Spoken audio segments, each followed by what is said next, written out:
See, today in the next 15 minutes, I'll be doing the analysis of the new syllabus and its comparison with the old syllabus. देखिए, institute ने last week, तारीख मेरे को exactly याद नहीं, notify किया कि new syllabus will be applicable with effect from May 2018 exams. मतलब ये हुआ कि by 30th of June, repeat, by 30th of June 2017 कोई भी स्टूडेंट को ओल्ड सिलेबस में रजिस्ट्रेशन लेने मिलेगा लास्ट. 30 जून के बाद कोई भी बच्चा जो इंस्टीट्यूट में रजिस्ट्रेशन लेगा इन आईपीसीसी कोर्स, क्योंकि मैं आईपीसीसी के बच्चों से बात कर रहा हूं, उसको न्यू सिलेबस में एडमिशन लेना पड़ेगा. डन. आप लोग सब ऑलरेडी आईपीसीसी में अपना एडमिशन ले चुके होंगे इंस्टीट्यूट के पास, तो आप लोगों का एडमिशन ओल्ड सिलेबस में ही हुआ होगा. लेकिन जो भी बच्चे अभी जो सीपीटी अपीयर किए हैं, जिनका रिजल्ट अवेटेड है, अभी देंगे. हाँ, अभी देंगे. अभी तो एग्जाम है ना, नेक्स्ट वीक. हाँ, प्लीज प्लीज, अभी नेक्स्ट वीक शायद एग्जाम है उनकी. वो लोग जब एग्जाम देंगे फिर उनका रिजल्ट आएगा, तो वो तो जून के बाद ही रिजल्ट आएगा, 30 जून के बाद, तो वो लोग उसके बाद एडमिशन लेंगे आईपीसीसी में. तो उन लोगों को न्यू सिलेबस में ही एडमिशन लेना होगा और वो लोग न्यू सिलेबस में ही पढ़ाई करेंगे. ठीक है. आप लोगों के पास ये ऑप्शन है कि आप लोग न्यू सिलेबस ऑप्ट कर सकते हो. अगर आप लोग चाहें तो आप लोग 30 जून के पहले ना आप इंस्टीट्यूट में जाकर के न्यू सिलेबस का अगर ऑप्ट करेंगे तो आपको न्यू सिलेबस में एग्जाम देने मिल जाएगा. लेकिन इतना सारा ट्यूशन होने के बाद, इतना सारा पढ़ लेने के बाद, will you risk to go for the new syllabus? The obvious answer will be no. And my suggestion is a strong no. If at all somebody is thinking कि वो न्यू सिलेबस में जाना चाहता है, इतना बड़ा तोप तुम नहीं है कि इतना सारा ओल्ड पढ़ लेने के बाद तुम न्यू सिलेबस में देखो. एक तो तुम अगर न्यू सिलेबस में जाएगा ना बेटा, तो तुमको ये एग्जाम ड्रॉप करना पड़ेगा. You will not be able to appear in November, you have to appear in May 18. तो 6 महीना तेरी ऐसी वाट लग गई. अब तू उसके बाद May 18 के लिए पढ़ाई करेगा, जो ऑलमोस्ट डबल पढ़ाई तुम्हारा हो जाएगा. सो तुम्हारे लिए it's a no no no for the new syllabus.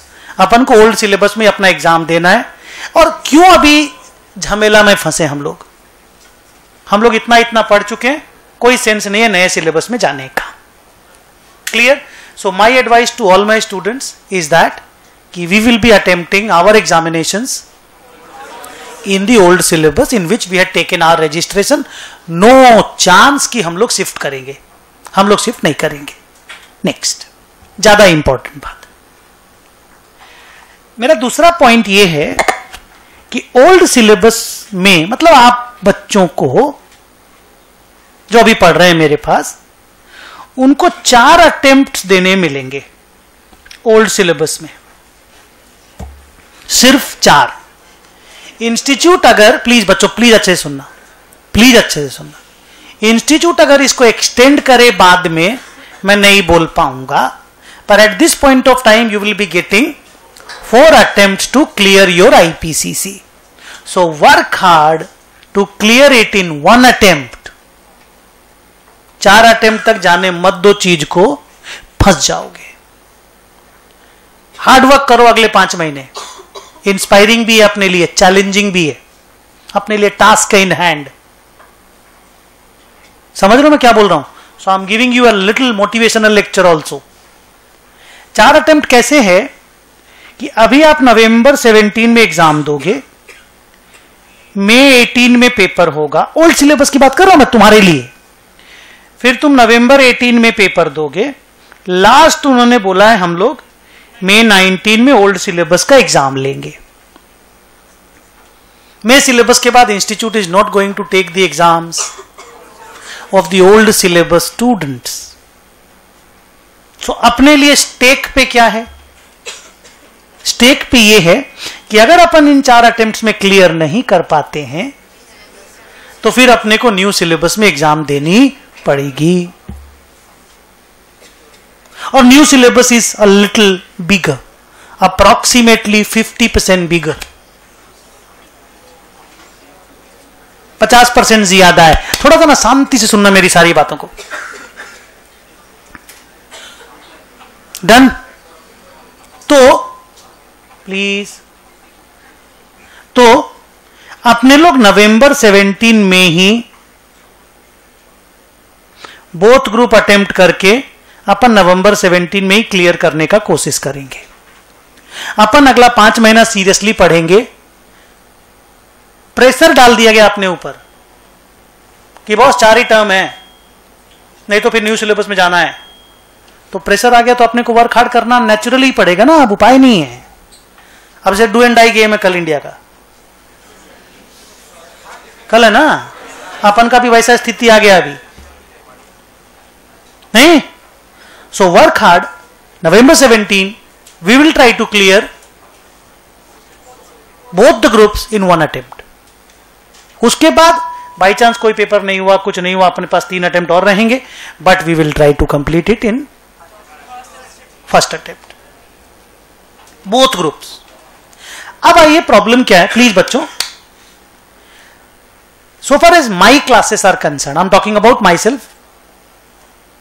मेरी क्लास में जो मैं अगले सेमेस्टर में अकाउंटिंग पढ़ाऊंगा, अगला सेमेस्टर मीन्स आप समझ गए होंगे मैं क्या बोल रहा हूं। तुम लोग का अभी ग्रुप 1 चल रहा है, फिर ग्रुप 2 चलेगा। उसके बाद जिन बच्चों का एडमिशन होगा और मैं जिनको पढ़ाऊंगा, ऑब्वियसली मैं उन लोगों को न्यू सिलेबस पढ़ाऊंगा।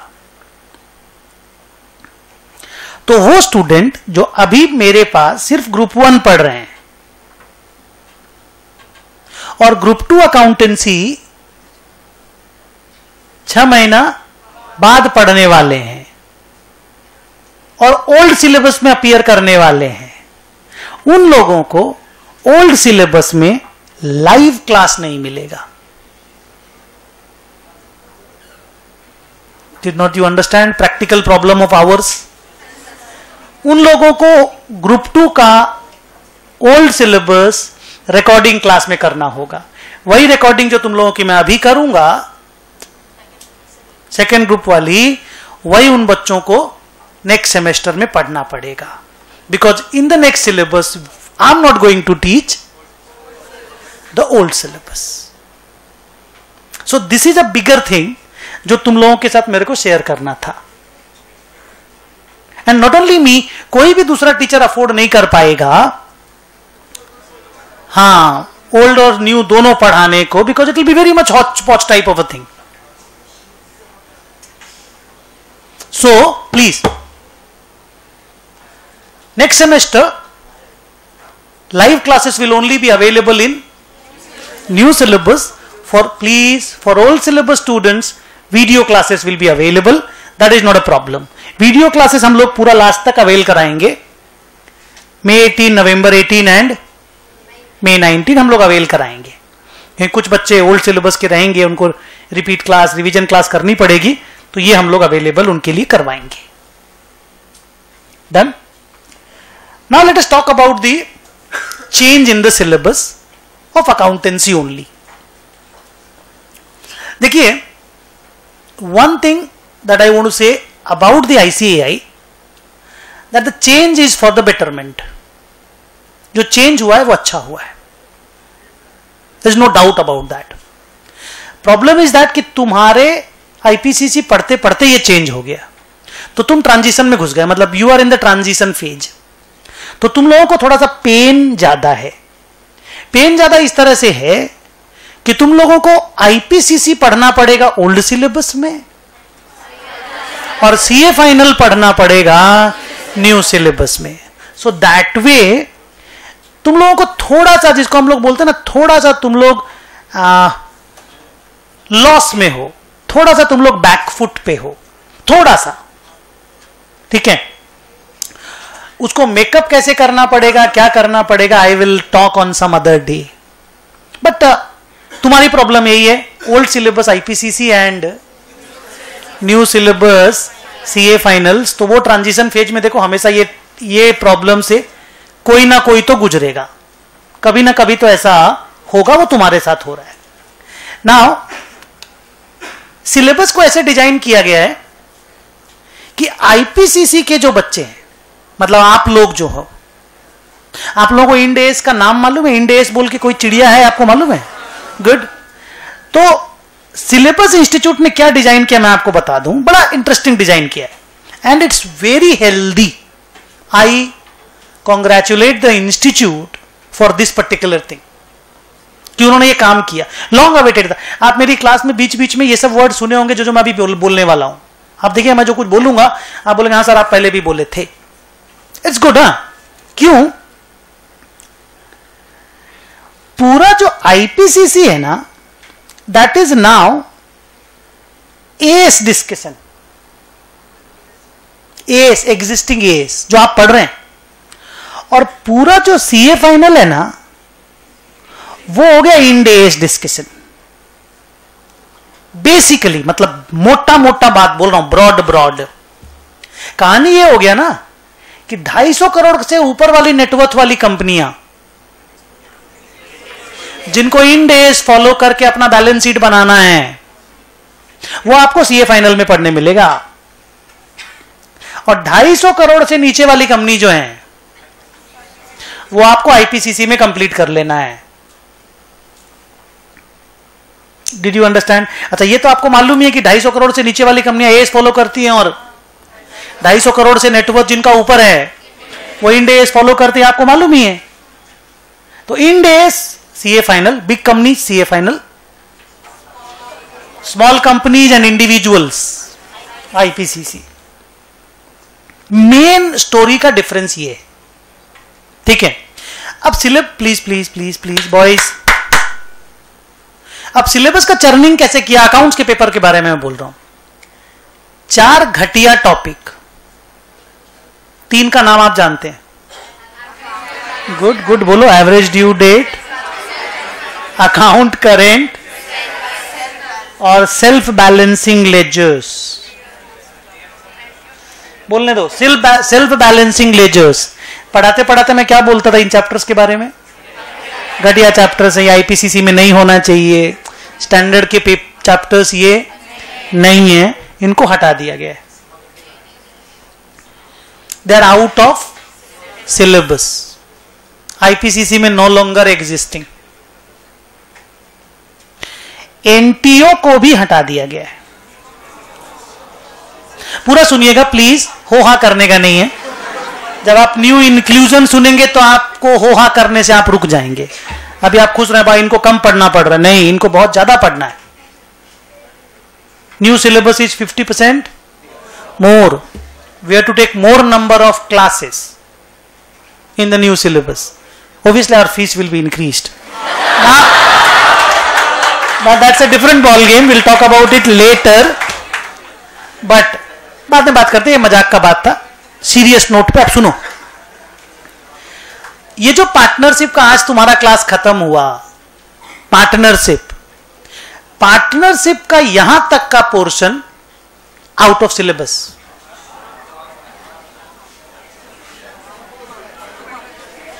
न्यू सिलेबस की बात कर रहा हूं मैं, प्लीज बी केयरफुल। अब हुआ क्या है boys, please last 10 minutes maximum. हुआ क्या है कि पूरा जो आईपीसीसी का ग्रुप 1 है ना, उसको नॉन कॉर्पोरेट अकाउंटिंग टोटल इसी के अंदर डाल दिया। मतलब नॉन कॉर्पोरेट जो अकाउंटिंग होता है, जैसे मान लीजिए एडीडी, ये सब जो नॉन कॉर्पोरेट अकाउंटिंग था ना, जैसे मान लो single entry, investment accounting, hire purchase, जिसमें शेड्यूल 3 नहीं लगता भाई, तो नॉन कॉर्पोरेट अकाउंटिंग को ग्रुप 1 में शिफ्ट कर दिया सारा को। तो आप बोलेंगे सर ग्रुप 1 में ही तो था सब कुछ, हम लोग तो सब कुछ ग्रुप 1 में ही पढ़े थे।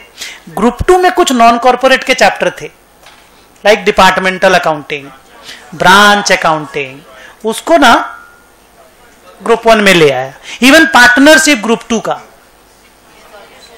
डिसोल्यूशन वाला, वो पोर्शन ग्रुप 1 में ले आया। तो अभी ग्रुप 2 में ना नॉन कॉर्पोरेट अकाउंटिंग नहीं पढ़ना है। पूरा group 1 is non corporate accounting plus corporate accounting का वही वाला चैप्टर्स जो आप कंप्लीट करके गए, cash flow, company balance sheet. Cash flow आप लोग नहीं पढ़े ना अभी? हाँ, तो company balance sheet, pre post और कैश फ्लो स्टेटमेंट भी आप पढ़ेंगे, ये ग्रुप 1 में है। So all the non corporate related chapters plus corporate में मेन ये 3-4 चैप्टर यहां पे रह गया। कौन किस में? ग्रुप 1 में। अमलगमेशन जो पहले ग्रुप 1 और ग्रुप 2 दोनों में था, पूरा को ग्रुप 2 में शिफ्ट कर दिया गया। So group 1 people will not B studying in the new syllabus amalgamation. The entire amalgamation will be studied in the group 2. Accounting standards में बहुत सारा चर्निंग किया गया है, कुछ एस इधर का उधर, कुछ इधर का उधर, कुछ उधर का इधर लाया गया है, कुछ नया एस ऐड किया गया है. And the big additions are, now please listen, shifting churning is a small game. The big additions are valuation of goodwill का एक चैप्टर लाया गया है. आपको याद है मैं पार्टनरशिप में जब गुडविल पढ़ा रहा था तो चलते चलते मैंने एक बात बोला था कि सीए फाइनल में एक चैप्टर है गुडविल वैल्यूएशन का. You remember that? हम बोले बहुत बड़ा फुल फ्लेजेड पढ़ाना पड़ता है. That chapter has come into IPCC. और कंसोलिडेशन बोल के, होल्डिंग कंपनी बोल के एक चैप्टर है सीए फाइनल में, उसका एकदम प्रिलिमिनरी वर्सन, कंसोलिडेशन का preliminary version, consolidation means holding and subsidiary का प्रिलिमिनरी वर्सन आईपीसीसी में ऐड किया है ग्रुप 2 में. सो ग्रुप 2 के बच्चों को नॉन कॉर्पोरेट अकाउंटिंग नहीं पढ़ना है, सिर्फ बोलिए कॉर्पोरेट अकाउंटिंग पढ़ना है. 2 नया additional chapters, holding companies and valuation of goodwill. अच्छा बात क्या हुआ है, the good thing about the syllabus is सिर्फ अकाउंट्स का पेपर रीडिजाइन नहीं हुआ है, almost all the papers have been redesigned. FM का जिस दिन क्लास होगा मेरा ना, तो मैं एफएम के बारे में भी अलग से आप लोगों को उस पेपर में क्या रीडिजाइनिंग हुआ है मैं आप लोगों को बताऊंगा. But the change is for the betterment. अच्छा से प्लानिंग हो गया. अभी आप लोगों को कम से कम न्यू सिलेबस में सीए फाइनल पढ़ने मिलेगा. That will be good for you. So wish you all the best. Thank you very much.